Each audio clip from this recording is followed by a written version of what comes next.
On reprend. Donc, à côté du syndrome tumoral qui peut se compliquer d'un tableau d'apoplexie hypophysaire, on va avoir donc les syndromes d'hypersécrétion. Donc, la symptomatologie clinique va dépendre de l'hormone sécrétée en excès. Notons qu'un adénome peut avoir une sécrétion mixte. D'accord? Devant la mise en évidence d'un adénome hypophysaire par imagerie, il est toujours impératif d'évaluer toutes les sécrétions hormonales, c'est-à-dire qu'on ne va pas uniquement se fier à la clinique. On a des signes cliniques qui nous orientent vers une hypersécrétion de prolactine, par exemple, d'hormones de croissance. On ne va pas doser uniquement l'AGH et la prolactine et explorer l'hypersécrétion de l'AGH et de la prolactine. On doit toujours faire un hypophysogramme de base. Devant tout adénome hypophysaire, vous faites toujours un hypophysogramme de base. D'accord? Donc, la symptomatologie clinique, donc, comme je vous ai dit, ça dépendra de l'hormone sécrétée en excès. La majorité des adénomes donc, peuvent avoir donc une sécrétion mixte. On peut avoir donc les sécrétions mixtes les plus fréquemment rencontrées, c'est adénome somatotrope et lactotrope, donc sécrétion de GH et de prolactine. On peut avoir un microadénome corticotrope associé à une hypersécrétion de prolactine. Donc, il faut aussi savoir qu'en matière d'hyperprolactinémie, surtout quand il s'agit d'un macroadénome hypophysaire, il faut toujours avoir en tête que cette hyperprolactinémie peut être due à une hypersécrétion par l'adénome, comme elle peut être due à une interruption, donc la tige pituitaire ou en compression de la tige pituitaire ou carrément la compression des cellules lactotropes, c'est-à-dire c'est une hyperprolactinémie de déconnexion. D'accord? En matière de macroadénome, je précise. Donc, on va commencer par le prolactinome avec le tableau d'hyperprolactinémie. Donc, on va parler surtout de l'adénome hypophysaire sécrétant la prolactine, qu'on appelle prolactinome. Cette hyperprolactinémie, généralement, quand elle est diagnostiquée assez souvent sur des dosages biologiques, moins fréquemment sur des signes cliniques. Si on a des signes cliniques, ça veut dire que l'hyperprolactinémie est installée depuis assez longtemps. Toujours, devant une hyperprolactinémie, faire la part des choses entre une hyperprolactinémie qu'on appelle fonctionnelle et une hyperprolactinémie organique. Cette hyperprolactinémie organique, ça peut être dû à une hypersécrétion hormonale, comme ça peut être dû à ce qu'on appelle une déconnexion.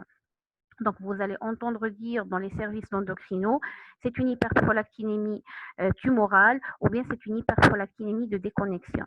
Je vais vous expliquer c'est quoi une hyperprolactinémie par déconnexion. On voit d'abord le tableau clinique d'une hyperprolactinémie. Comme vous le savez, la prolactine est une hormone dont l'action est le développement des canaux galactophores et la lactation chez une femme qui vient d'accoucher. En dehors de ça, on n'a pas besoin de prolactine, ce qui veut dire que le déficit en prolactine n'a aucune conséquence physiologique sur l'organisme. Chez la femme, l'hyperprolactinémie égale classiquement ce qu'on appelle le syndrome galactoré aménorrhée. Donc, syndrome galactoré aménorrhée. La galactorée, c'est la présence donc d'écoulement laiteux par les canaux galactophores des seins. Elle peut être provoquée ou spontanée. Qu'est-ce que ça veut dire? Ça veut dire que la galactorée spontanée, c'est une galactorée qui est présente de façon permanente. Donc, il y a un écoulement permanent donc de lait. La galactorée provoquée, c'est une galactorée qui va être mise en évidence après la pression des canaux galactophores. Donc, en examinant la patiente ou le patient, donc on pose la question, est-ce que vous avez un écoulement laiteux par les seins? Si c'est oui, vous demandez est-ce que c'est tout le temps ou quand vous prenez votre douche, quand vous pressez les seins.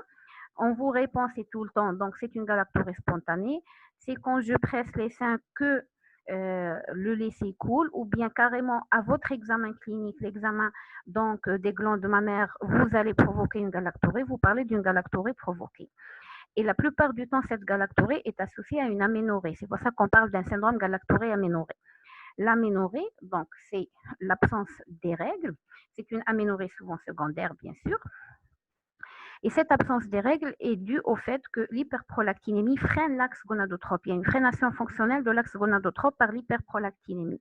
Donc, plus l'hyperprolactinémie s'installe dans le temps et le taux d'hyperprolactinémie est important, plus on va avoir une sévérité donc, de la freination de l'axe gonadotrope. Donc, Dans 90% des cas, on va avoir une aménorrhée, ça va me définir le syndrome galactoré aménorrhée. Sinon, ça va être une infertilité, qui est la cause la plus fréquente de consultation des couples, d'accord? L'infertilité, va être due à une perturbation de l'ovulation par baisse de la FSH et du développement du corps jaune par baisse de la LH, d'accord? Donc, si votre patiente se plaint de galactorrhée spontanée ou provoquée avec des troubles du cycle menstruel, il se peut qu'au début, la patiente se plaigne uniquement d'oligosponioménorrhée, par exemple, ou bien d'aménorrhée carrément, vous allez directement penser à une hyperprolactinémie. Quelle que soit son origine, tumorale ou fonctionnelle ou de déconnexion, quand vous avez une élévation du taux de prolactine dans la circulation sanguine, vous allez avoir une perturbation donc du cycle menstruel chez la femme, une freination de l'axe gonadotrope chez la femme ou chez l'homme. D'accord? Associé à cela, on va avoir une baisse de la libido, des dyspareunies par sécheresse vaginale puisqu'il n'y a plus assez d'œstrogène. Chez l'homme, l'hyperprolactinémie peut se traduire par une galactorrhée, donc un écoulement laiteux des canaux galactophores des glandes mammaires masculines. On peut avoir une gynécomastie. C'est rare, mais ça peut exister. La gynécomastie, c'est le développement donc des glandes mammaires chez l'homme. Donc, normalement, les glandes mammaires sont involuées chez l'homme. Si il y a apparition de gynécomastie, donc il faut penser à une hyperprolactinémie. J'ouvre une petite parenthèse pour savoir que l'hyperprolactinémie, comme elle va induire le développement des canaux galactophores, donc, il va y avoir une perturbation de l'axe gonadotrope, il va y avoir une aromatisation périphérique de la testo, donc en oestradiol, on va avoir un développement donc de la glande mammaire. Donc, on va avoir une gynécomastie. Quand c'est l'hyperprolactinémie qui est en cause, cette gynécomastie, elle est bilatérale.